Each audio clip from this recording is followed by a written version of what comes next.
Hi friends, welcome to விஷயம் Bharathi vlog. இன்னைக்கு vlog வந்து பார்த்தீங்கன்னா என்னோட வியாழக்கிழமை விலாக் தான் உங்க கூட வந்து ஷேர் பண்ணிக்க போறேன். வியாழக்கிழமைனாலே ரொம்ப பிஸியாக இருப்போம், வேலை வந்து அன்னைக்கு நிறைய இருக்கும். நான் அதிகமாக வந்து வியாழக்கிழமை வந்து வீடியோவே எடுக்க மாட்டேன், ஏன்னா அந்த பூஜை சாமான் கழுவுற வேலை அதுக்கான வேலைகள்லாம் நிறையா இருக்குமா. அப்பப்போ இந்த ட்ரைப்பெல்லாம் எடுத்து வச்சுட்டு அதெல்லாம் எடுத்துட்டு இருந்தாலே டைம் ஆகிடும். அதனால வந்து நான் சீக்கிரமாக வந்து முடிக்கணும்னு தான் பார்ப்பேனே தவிர வீடியோ வந்து அன்னைக்கு அதிகமாக வந்து எடுக்க மாட்டேன். எப்பயாச்சும் தான் எடுத்துருப்பேன். ரொம்ப நாளைக்கு அப்புறம் இன்னைக்கு தான் வந்து எடுத்திருந்தேன். வியாழக்கிழமைனாலே எல்லா வேலையும் எப்படி சீக்கிரமா முடிச்சுட்டு பூஜைக்கான வேலைகள் செய்யலாம் அப்படின்றது மாதிரி காலையிலே வந்து சமையல் வேலையெல்லாம் முடிச்சிருவோம். அந்த மாதிரி காலையிலேயே வந்து முருங்கைக்கீரை எல்லாம் கடைஞ்சி வச்சுட்டேன். இது வந்து விநாயகர் சதுர்த்திக்கு சனிக்கிழமை வருதுன்னா அந்த வியாழக்கிழமை, அந்த வாரம் வியாழக்கிழமை தான் எடுத்திருந்தேன். அதனால கொஞ்சம் கிச்சன் எல்லாம் கிளீன் பண்ணலாம் அப்படின்ற மாதிரி கிளீன் பண்ணிட்டு இருந்தேன். நாம தான் தீபாவளிக்கு எடுத்த வீடியோ வந்து பொங்கல் வந்தாதான் போடுவோம் பாத்தீங்களா, அந்த மாதிரி ஒரு வாரம் கழிச்சுதான் இந்த வீடியோ வந்து கொடுக்குறேன். இப்பதான் உடனே வந்து ஆயுத பூஜை வரப்போகுது. ஃபுல்லா கிச்சனை ஃபுல்லா எடுத்துட்டு கிளீன் பண்ண போறோம். சரி, இப்ப வந்து எல்லாத்தையும் எடுத்துட்டு போட்டு கிளீன் பண்ண வேணாம்னு சொல்லிட்டு கொஞ்சமா டச்சப் பண்ற மாதிரி எல்லாத்தையும் எடுத்துட்டு கொஞ்சமா கிளீன் பண்ணலான்றதுக்காக கையோட வந்து கிளீன் பண்ணிட்டு இருந்தேன். நேத்து வந்து வியாழக்கிழமை இது வந்து கிளீன் பண்ணனா, புதன்கிழமை வந்து பாத்தீங்கன்னா கொஞ்சம் பாத்ரூம் இதெல்லாம் வந்து கிளீன் பண்ணிட்டு இருந்தேன். இல்லைன்னா ஓரளவுக்கு இந்த வேலைகள்லாம் முடிச்சிருவேன். அன்னைக்கு நாளும் கொஞ்சம் வேலை இருந்ததால அன்னைக்கு வந்து இந்த வேலையை வந்து செய்யறேன். வியாழக்கிழமையில நிறைய வந்து இழுத்து போட்டு வேலை செய்யற மாதிரி நான் வச்சுக்க மாட்டேன். ஏன்னா பூஜைக்கான வேலையில எனக்கு மதியானத்துல இருந்து ஈவினிங் வரைக்குமே எனக்கு கரெக்டா இருக்கும். எல்லாத்தையும் எடுத்து வச்சுட்டு அதுக்கப்புறம் எல்லாத்தையும் எடுத்து வைக்க எனக்கு சரியா இருக்கும். அதனால அந்த வேலை மட்டும் தான் பார்ப்பேன். நாள் கொஞ்சம் வேலையெல்லாம் இருந்ததால பாத்தீங்கன்னா இன்னைக்கு கொஞ்சம் அப்படியே எடுத்துட்டு கிளீன் பண்ற மாதிரி இருந்தது. இந்த பாட்டெல்லாம் மேல கொஞ்சம் தூசி படிஞ்ச மாதிரி இருக்கு. அப்படியே துணியால வச்சு தொடச்சிட்டு அப்படியே வைக்கலாம்னு வந்து யோசிச்சு அந்த டப்பால எடுத்து தொடச்சேன். அது வந்து துணியால தொடச்சா போற மாதிரி தெரியல. சரி, உடனே வந்து ஆயுத பூஜைக்கு எடுத்து போட்டு நல்லா கழுவுதானே போறோம் அப்படின்ட்டு அதை வந்து ஓரமா வச்சுட்டு அதுக்கப்புறம் வீட்டெல்லாம் நல்லா பெருக்கிட்டு வந்து அதுக்கப்புறம் துடைக்க ஆரம்பிச்சிருவேன். இந்த மாதிரி வேலைகளை வந்து செய்ய போறேன்னா நல்லா டிவில வந்து பாட்டு நல்லா போட்டு விட்டுட்டாலே வந்து நம்ம சோம்பேறியா வந்து செய்யற வேலை கூட பாத்தீங்கன்னா கொஞ்சம் ஆக்டிவா செய்யற மாதிரி இருக்கும். அந்த மாதிரி டிவில வந்து பாட்டு போட்டு விட்டுட்டு சரி அதுக்கப்புறம் இதெல்லாம் எடுத்துட்டு வந்து இந்த தவளெல்லாம் வந்து பாத்தீங்கன்னா வியாழக்கிழமை தான் கொஞ்சம் வியாழக்கிழமை கழுவ மாட்டேன், கொஞ்சம் புதன்கிழமையே நல்லா பளிச்சுன்னு வந்து கழுவி வச்சிடும். வெள்ளிக்கிழமை வரைக்குமே அது நல்லா தான் இருக்குன்றதால இன்னைக்குதான் அதை எடுத்துட்டு வந்து போட்டு கழுவுற மாதிரி இருந்தது. அதுக்கப்புறம் கொஞ்சம் பாய் தலைக்காணி உரம் இது எல்லாமே இன்னைக்குதான் துவைக்கிற மாதிரி இருந்தது.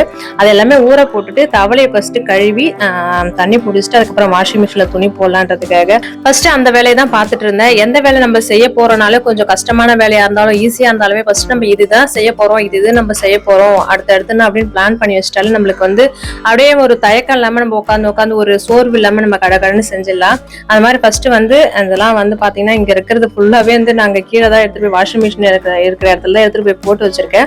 அது எல்லாமே ஜாமான கழுவிட்டு அதுக்கப்புறம் துணி மிஷின்ல போட்டு இந்த வேலையெல்லாம் முடிச்சுட்டு பூஜை ரூம்ல இருக்கிற பூஜை ஜாமான் எடுத்துட்டு போய் அப்புறம் கழுவிட்டு எடுத்துட்டு வந்து வைக்கிறதுக்கு எனக்கு கரெக்டா இருக்கும். இந்த பூஜை ஜாமான் கிளீன் பண்றதெல்லாம் எனக்கு ஒரு பெரிய விஷயமே கிடையாது. அதுக்கப்புறம் எடுத்துட்டு வந்து அந்தந்த இடத்துல எடுத்துட்டு வந்து வைப்போம் பாத்தீங்களா, அதான் எனக்கு கொஞ்சம் கஷ்டமா இருக்கிற மாதிரி தெரியும். அதுவும் கொஞ்சம் அப்படியே ஈஸியா அப்படியே கடகடன்னு செஞ்சிருவேன். இதுதான் கொஞ்சம் எனக்கு இதா இருக்கிற மாதிரி தெரியும். இந்த தாமரை விதை என்ன காட்டுறேன்னு வந்து பாத்தீங்கன்னா தாமரை விதை மாலை இருந்தது பாத்தீங்கன்னா, அந்த நூல் வந்து கொஞ்சம் மக்கன நூலா என்னன்னு தெரியல. அஜி வந்து எடுத்து பாக்குறேன்ட்டு அறுத்து வச்சுட்டான். அது நரம்பு நூல் மாதிரி வாங்கிட்டு வந்து கோக்கலான்றதுக்காக அந்த பவுல்ல வந்து போட்டு வச்சிருக்கேன். இந்த மூட்டையில வந்து இருக்கிறது என்னன்னு சொல்லிட்டு ஒரு சிஸ்டர் வந்து கேட்டிருந்தாங்க. அந்த லட்சுமி குபேர காயின் வந்து பாத்தீங்கன்னா மூட்டை கட்டி வச்சிருக்கேன். அந்த சின்ன மூட்டைன்றது வந்து அந்த 9 அந்த கட்டத்துல வைப்போம் பாத்தீங்களா, அது வந்து சின்ன மூட்டையில வச்சிருக்கேன். தனியா எல்லாமே கலந்து வைக்க தேவையில்லைன்றதால தனித்தனியா வச்சிருக்கேன். இந்த குட்டி மரக்கா பாத்தீங்கன்னா இவர் மதுரைக்கு போயிருக்கிறப்ப அது திருப்பரங்குன்றத்துல வந்து வாங்கிட்டு வந்திருந்தாரு. கொஞ்சம் பெருசா இருந்தாலும் அன்னபூர்ணி தாயாரை வந்து அரிசி போட்டு அது மேல வந்து உட்கார வச்சிருப்பேன். ரொம்ப குட்டியா இருந்ததா அதுல எதுவும் வைக்க முடியாது. ஏற்கனவே ஒரு படி ஒண்ணு வச்சிருக்கேன், அதுல வந்து அரிசி வந்து போட்டிருக்கேன். இதுல என்ன வைக்கிறதுன்னு தெரியல, அதனால குட்டி குட்டி காயின் இருக்கு இல்லையா, 1 ரூபாய் காயின், அதை வந்து அந்த மரக்காவில நிறைச்சு வச்சிருக்கேன். அதை அப்படியே பிள்ளையார்கிட்ட நேரம் வச்சிடலான்றதுக்காக இதெல்லாம் வந்து எடுத்து அந்த எண்ணெய் அந்த பழைய தீரி அந்த பச்சரிசில எடுத்து வச்சிருக்கோம் இல்லையா பிள்ளையார் மனையில, அதுக்கப்புறம் வேல் இருக்கு இல்லையா அது கீழே பச்சரிசி இதெல்லாம் போட்டு அதை எடுத்து வைக்கிறதா கொஞ்சம் டைம் ஆகும். எல்லாம் கிளீன் பண்றதுலாம் வந்து நான் பூஜா பாத்திரம் வந்து கிளீன் பண்றதுலாம் எனக்கு ஒரு அரை மணி நேரத்துல நிறைய இருக்கிற மாதிரி தான் தெரியும் பாத்திரம். ஆனா நான் கடகடன்னு பாத்தீங்கன்னா கொஞ்ச நேரத்துல வந்து கழுவி விடுவேன். ஆனா அந்த பிள்ளையார் மனைலாம் இருக்கு இல்லையா, பிள்ளையார் மனை அதுக்கப்புறம் முக்காலி இதெல்லாம் வந்து பாத்தீங்கன்னா ஒரு 2 வாரத்துக்கு ஒரு வாட்டி தான் கிளீன் பண்ணுவேன். ஏன்னா வந்து வாரம் கிளீன் பண்ண மாட்டேன், ஏன்னா அப்படியே பளிச்சுன்னு தான் இருக்கும். மீதி இருக்கிறதெல்லாம் வாரம் வந்து கிளீன் பண்ணுவேன். ஒரு சிலர் அக்கா பூஜை பாத்திரன்றது வாரம் கழுவணுமா இல்லைன்னா 2 வாரத்துக்கு ஒரு வாட்டி கழுவணுமா இல்ல மாசத்துல 2 வாட்டி தான் கழுவணுமா, ஏன்னா அடிக்கடி வந்து கழுவக்கூடாதுன்னு வந்து சொல்றாங்களே அப்படின்னு சொல்லிட்டு கேட்டிருந்தீங்க. பூஜை பாத்திரம் வந்து பாத்தீங்கன்னா வாரம் கழுவலாம். உங்களால முடியுன்ற பட்சத்துல வாரம் கழுவுங்க. இல்ல கொஞ்சமா தான் இருக்குன்னா வாரம் கழுவுறதுல தப்பு கிடையாது. நிறைய இருக்கு என்னால முடியல அப்படின்ற பட்சத்துல பாத்தீங்கன்னா கண்டிப்பா 2 வாரத்துக்கு ஒரு வாட்டியாச்சும் பூஜை பாத்திரம் வந்து கழுவியே ஆகணும். நான் வந்து முடிஞ்ச வரைக்கும் வாரம் வந்து கழுவேன். இல்லைன்னா எங்கனாச்சும் வெளியில போறேன் என்னால கழுவ முடியாத பட்சத்துல வந்து பாத்தீங்கன்னா 2 வாரத்துக்கு ஒரு வாட்டி வந்து கழுவிடுவேன். ஏன்னா இந்த பூஜை பாத்திரம் வந்து பாத்தீங்கன்னா அப்படியே பளிச்சுன்னு தான் இருக்கும். பூஜை பாத்திரத்துல எடுத்துட்டு போய் கழுவுற இடத்துல வச்சு தொடச்சிட்டு அந்த மேடை இருக்கு இல்லையா, சாமி மேடை, அது எல்லாமே வந்து பன்னீர், ஜவ்வாது, பச்சை கற்பூரம் இதெல்லாம் போட்டு நல்லா வந்து தொடச்சிட்டேன். அப்பதான் நல்லா கமகமன்னு வாசனையா இருக்குன்றதால நல்லா கழுவிட்டு அதுக்கப்புறம் வந்து துடைக்க ஆரம்பிச்சிடுவேன். துடைக்கிறது வந்து பாத்தீங்கன்னா எப்பவுமே வந்து கொஞ்சமா ஒரு 4 கல் உப்பு, கொஞ்சமா வந்து மஞ்சத்தூள் போட்டு எப்பவுமே வந்து கிளீன் பண்ணுவேன். உங்க பூஜை ரூம் எல்லாம் காட்டுறீங்களே, கண் திருஷ்டி படாதா, பூஜை ரூம் வந்து காட்டக்கூடாதுன்னு சொல்றாங்களே அப்படின்னு சொல்றீங்க இல்லையா, அந்த மாதிரி இது பண்றவங்களுக்கு வீட்டுல இருக்கிற கண் திருஷ்டி போறதுக்கு இந்த மாதிரி வந்து வாரத்துல நம்ம வீடு துடைக்கிறப்ப இந்த மாதிரி போட்டு துடைக்கிறது ரொம்ப நல்லது. நான் எப்பவுமே வந்து இந்த மாதிரி தான் போட்டு நான் வந்து கிளீன் பண்ணுவேன். ஃபர்ஸ்ட் பூஜை ரூம் எல்லாம் தொடச்சிட்டு பாபா கிட்ட போட்டிருப்போம் இல்லையா துணி, அந்த மஞ்சள் கலர் துணி, இது எல்லா துணியும் வந்து பாத்தீங்கன்னா துவைச்சு வந்து போட்டுருவேன். சிங்கிலே வந்து துவைச்சு போட்டுருவேன். ஏன்னா வந்து வெளியில காய வச்சா வந்து பறந்து ஓடி போகுது. அதனால வந்து இந்த மாதிரி போட்டாலே உள்ளே வந்து கொஞ்ச நேரத்துல வந்து காஞ்சிடும்னால இந்த மாதிரி வந்து காய போட்டுட்டு அதுக்கப்புறம் வந்து கிச்சன்லாம் வந்து துடைக்க ஆரம்பிச்சிருவேன். எனக்கு வீடு துடைக்கிறதெல்லாம் பெரிய கஷ்டமாவே தெரியாது. ஏன்னா வந்து ரொம்ப பெருசாவும் இல்ல, கடன்னு பூஜை ரூம்ல இருந்து அப்படியே கிச்சன் வந்து ஹாலு அப்படியே பெட்ரூம் அவ்வளவுதான் கழுவி விட்டுருவேன். அதுக்கப்புறம் ஈவினிங் தான் வந்து பாத்தீங்கன்னா போர்ட்டிகோலாம் வந்து கழுவி விடுவேன். அதனால வீடு துடைக்கிறது வந்து எனக்கு ரொம்ப கஷ்டமாவே தெரியாது. நாங்க பழைய வீட்டுல இருந்தோம் இல்லையா, அப்பெல்லாம் வந்து மாப்போட்லாம் வந்து துடைக்க மாட்டோம். தென்னந்தோட போய் எடுத்து வச்சுக்கிட்டு ஒரு ரூம்ல வந்து பாத்தீங்கன்னா 2 பக்கெட் தண்ணி ஊத்தி நல்லா கழுவி அதுக்கப்புறம் அடிச்சு விடுவோம். அங்க வந்து வெள்ளிக்கிழமை வந்தாலே என்னடா இது கழுவி விடணுமா அப்படின்ற மாதிரி இருக்கும். எப்ப அந்த மாப்பெல்லாம் போட்டு துடைக்கிற மாதிரி ஒரு வீடு வந்து கிடைக்கும் அந்த மாதிரிலாம் யோசிப்பேன்.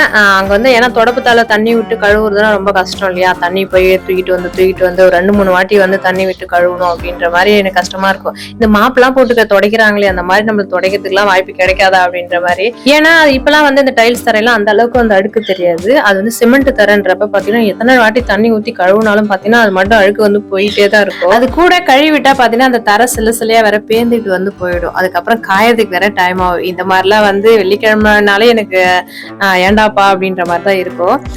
வீட்டுல நல்லா தொடச்சு முடிச்சுட்டு அதுக்கப்புறம் பாத்தீங்கன்னா மாக்கோலத்துக்கு வந்து போறதுக்காக ரெடி பண்ணி வச்சிட்டேன். மாக்கோலம் இந்த டைம் பாத்தீங்கன்னா கட்டியா வந்து போட்டு வச்சுன்னா நல்லா அழகா இருக்கு. ஒரு 2 மாத்திரை மாதிரி எடுத்து போட்டாலே அது செல்ஃபுக்கு வந்து போட்டுடலாம், தரைக்கு வந்து கோலம் போட்டுடலாம் அப்படின்ற மாதிரி கரெக்டா எடுத்து போறது கரெக்டா இருந்தது. இப்ப தீபாவளி டைம் வந்து வரப்போகுது இல்லையா, மழை சீசன் வந்து வந்துரும். அதுக்குள்ள பாத்தீங்கன்னா மாக்கோலத்தை வந்து ரெடி பண்ணி வச்சிடும். எனக்கு வந்து இந்த டப்பா நிறைய இருக்கு.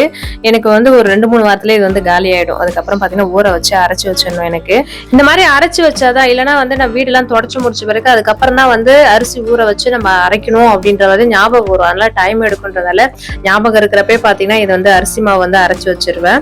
அந்த கோலம் எல்லாம் போட்டு முடிச்சுட்டு நான் வந்து பூஜை ஜாமெல்லாம் கழுவி பொட்டுலாம் வச்சு எடுத்துட்டு போறதுக்கு எனக்கு கரெக்டா இருக்கும்ன்றதால கோலம் எல்லாம் போட்டு முடிச்சுட்டு அதுக்கப்புறம் பூஜை ஜாமான் கிளீன் பண்றதுக்கு வந்துட்டேன். பூஜை ஜாமான் வந்து எப்படி நான் கிளீன் பண்ணுவேன்னு பாத்தீங்கன்னா ஃபர்ஸ்ட் அந்த ஈஸியா கழுவும் பாத்தீங்களா, சின்ன ஜாமான் இருக்கு இல்லையா, அதெல்லாம் வந்து கடன்னு தேய்ச்சி முடிச்சிருவேன்.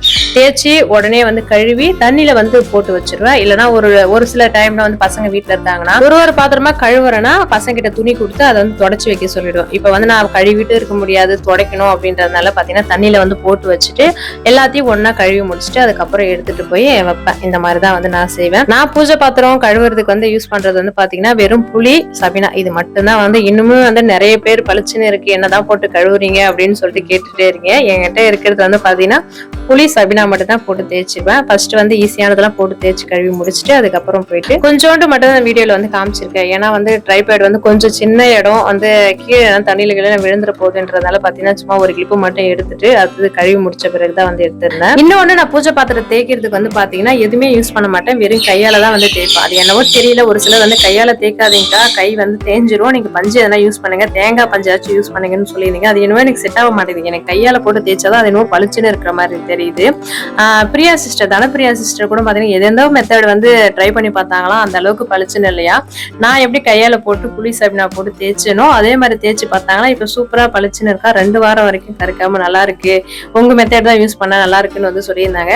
அந்த மாதிரி எனக்கு கையால தேய்ச்சாதான் நல்லா வந்து ஏதோ பளிச்சுன்னு இருக்க மாதிரி இருக்குன்னு கையால மட்டும் தான் தேய்ப்பேன், வேற எதுவும் யூஸ் பண்ணவே மாட்டேன். கழுவி எடுத்துட்டு வந்து வச்ச உடனே பாத்தீங்கன்னா எந்த வேலையும் வந்து செய்ய மாட்டேன், உடனே வந்து தொடச்சிருவேன். ஏன்னா வந்து நம்ம கழுவி எடுத்துட்டு வருவோம், அந்த தண்ணிலாம் வந்து பாத்தீங்கன்னா அந்த பாத்திரத்து மேல புள்ளியா இருக்கும், அதே வந்து ஒரு மாதிரி கரை மாதிரி ஆயிடும்ன்றதால உடனே வந்து ஃபேன் வந்து போட்டு விட்டுட்டு நல்லா வந்து ஒரு துணியை வச்சு நல்லா வந்து தொடச்சிருவேன்.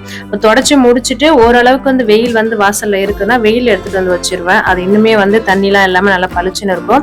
இல்லைன்னா ஒரு சில டைம் வந்து பாத்தீங்கன்னா உள்ளே வந்து ஃபேன்ல வந்து போட்டு விட்டுருவேன். அது நல்லா பலன்னு நல்லா காஞ்சி போன பிறகுதான் மஞ்சள் குங்குமம் வைக்க ஆரம்பிப்பேன். நான் வந்து தொடச்சிட்டு உடனே வந்து மஞ்சள் குங்குமம் வைக்க மாட்டேன். ஏன்னா ஓரளவுக்கு வந்து ஈரம் இருக்கும், அந்த ஈரத்தோட நம்ம வைக்க வேணாம் அப்படின்றதுக்காக அதுக்கப்புறம் தான் வைக்க ஆரம்பிப்பேன். கொஞ்ச நேரம் வந்து ஃபேன் காத்துல விட்டுட்டு அதுக்கப்புறம் வந்து மஞ்சள் குங்குமம் வைக்க ஆரம்பிச்சிட்டேன்.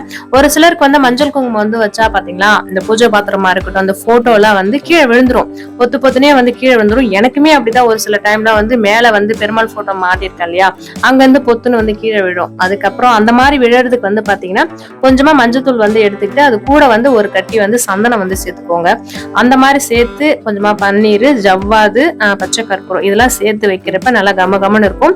நம்ம வைக்கிற அந்த மஞ்சள் குங்குமம் வந்து பாத்தீங்கன்னா எப்பவுமே நல்லா பளிச்சுன்னு இருக்கும், கீழேயுமே விழாது, நம்ம தொடச்சா மட்டும்தான் அது இருக்கும். நான் அந்த மாதிரி தான் ட்ரை பண்ணிட்டு இருக்கேன். அதுக்கப்புறம் பாத்தீங்கன்னா மஞ்சள் குங்குமம் வைக்க ஆரம்பிச்சாச்சு. இந்த மஞ்சள் குங்குமம் வைக்கிறப்ப பாத்தீங்கன்னா ஒரு சிலர் ஃபர்ஸ்ட் வந்து எல்லா பூஜை பாத்திரத்திலயும் மஞ்சள் வச்சுட்டு அதுக்கப்புறம் ஒரு டைம் வந்து குங்குமம் வைப்பாங்க. அந்த மாதிரி வைக்கிறப்ப பாத்தீங்கன்னா அது வந்து மஞ்சள் வைக்கிறோம் இல்லையா, அது வந்து ட்ரை ஆயிடும். அதுக்கப்புறம் குங்குமம் வந்து பிடிக்காது, உடனே வந்து கீழே தான் விழும். அதனால எப்பவுமே வந்து மஞ்சள் வைக்கிறீங்கன்னா உடனே ஒரு 2 பாத்திரத்துக்கு மஞ்சள் வச்சுட்டு உடனே வந்து குங்குமம் வைக்க ஆரம்பிச்சிருங்க. அந்த மாதிரிதான் நான் வந்து எப்பவுமே வந்து செய்வேன். அப்பதான் வந்து கீழேயுமே விழாது, நல்லா பாக்குறதுக்கு நல்லா பளிச்சுனவே இருக்கும். எந்த வேலையுமே செஞ்சாலுமே வந்து பாத்தீங்கன்னா முழு ஈடுபாடோட செஞ்சாதான் அது வந்து பாக்குறதுக்கு நம்மளுக்குமே வந்து திருப்தியா தெரியும், அதுமே நம்மளுக்கும் வந்து பாக்குறதுக்கு நல்லாவும் இருக்கும். அதனால வந்து ஏனோ தானன்னு செஞ்சா வந்து பாத்தீங்கன்னா அது ஒரு மாதிரி நம்மளுக்கு பிடிக்காம இருக்கும், அது செஞ்சதுக்கான ஒரு பலனும் இருக்காது. அதனால எப்பயுமே வந்து பாத்தீங்கன்னா எந்த வேலையும் வந்தாலும் முழு ஈடுபாடோட வந்து செய்யுங்க. எனக்கு இந்த வியாழக்கிழமைனாலே வந்து பாத்தீங்கன்னா ஃபுல் அண்ட் ஃபுல் பாத்தீங்கன்னா பூஜைக்கான வேலையா தான் இருக்கும். மத்த வேலைகள் எதையுமே வந்து இழுத்து போட்டு செய்யவும் மாட்டேன், செய்யவும் அன்னைக்கு வந்து தோணாது. ஃபுல் அண்ட் ஃபுல் பாத்தீங்கன்னா வியாழக்கிழமைனாலே பூஜைக்கான வேலை, பூஜைக்கான நாள்ன்ற மாதிரி ஒதுக்கி வச்சிருவேன். அன்னைக்கு வந்து பாத்தீங்கன்னா ரொம்ப பிஸியா தான் இருக்கும். வெள்ளிக்கிழமை வந்து பாத்தீங்கன்னா வியாழக்கிழமை எல்லா வேலையும் முடிச்சிருன்றதால வெள்ளிக்கிழமை பாத்தீங்கன்னா எனக்கு பூஜை எல்லாம் காலையில முடிச்சிருந்தா 6 to 7. அதுக்கப்புறம் வெள்ளிக்கிழமை பாத்தீங்கன்னா எனக்கு ஃப்ரீயா இருக்கிற மாதிரி தான் இருக்கும். விநாயகர் சதுர்த்தி முடிஞ்ச உடனே பாத்தீங்கன்னா அடுத்தடுத்து புரட்டாசி வரும், அதுக்கப்புறம் நவராத்திரி, கொலு, ஆயுத பூஜை அப்படின்ற மாதிரி பொங்கல் வரைக்குமே பாத்தீங்கன்னா இதுக்கப்புறம் வெறும் ஃபெஸ்டிவலா தான் இருக்கும். நமக்கு பூஜை வேலைகள் வந்து நிறையவே இருக்கும்.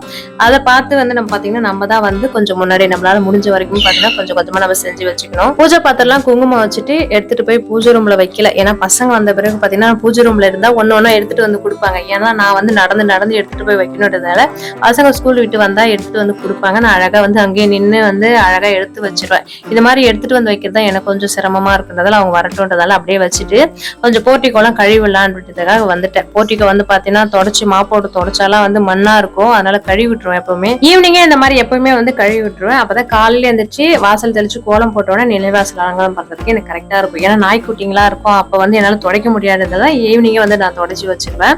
அதுக்கப்புறம் வந்து பாத்தீங்கன்னா பூஜை பாத்திரம்லாம் எடுத்துட்டு வந்து வைக்கிறதுக்கு கோலம்லாம் நல்லா வந்து காஞ்சிருச்சு. இதுக்கப்புறம் இந்த வேலையெல்லாம் முடிச்சுட்டு பூ கட்டுற வேலை இருந்தா பூ வந்து கட்டுவேன். துளசி மாலை இதெல்லாம் வந்து ரெடி பண்ணிட்டு 6 to ஒரு 7 மணிக்குள்ள பாத்தீங்கன்னா சாய்பாபாக்கு அபிஷேகம் பண்ணிட்டு அதுக்கப்புறம் லட்சுமி குபேரருக்கு வந்து பூஜை வந்து பண்ணுவேன். சிம்பிளா வந்து தீபாராதனை வந்து காமிச்சு பூஜை பண்ணுவேன். இப்படிதான் இந்த வியாழக்கிழமைனாலே எனக்கு வந்து ரொம்ப பிஸியா வந்து போகும். இதோட வந்து முடிச்சுக்கிறேன். ஏன்னா இதுக்கப்புறம் வந்து வேலை வந்து நிறைய இருக்குன்றதால வீடியோ வந்து எடுக்க முடியல. இதோட இந்த விளாக முடிச்சுக்கிறேன். இன்னைக்கு எங்க தங்கச்சியோட நாத்தனார் பொண்ணு நித்யஸ்ரீக்கு வந்து பிறந்த நாள். நாங்க என் தங்கச்சி கல்யாணம் ஆகிறப்ப பாத்தீங்கன்னா குட்டியோண்டு இருந்தா, எப்ப நாங்க வீட்டுக்கு போனாலும் எங்க கூட பீச்சுக்கு இந்த மாதிரி சுத்திட்டு தான். இப்ப நல்லா பெரிய பொண்ணு ஆயிட்டா. இனிய பிறந்த நாள் வாழ்த்துக்கள் நித்யஸ்ரீ தங்கம். எப்போ ரொம்ப சந்தோஷமா ஹாப்பியா இருக்கணும்.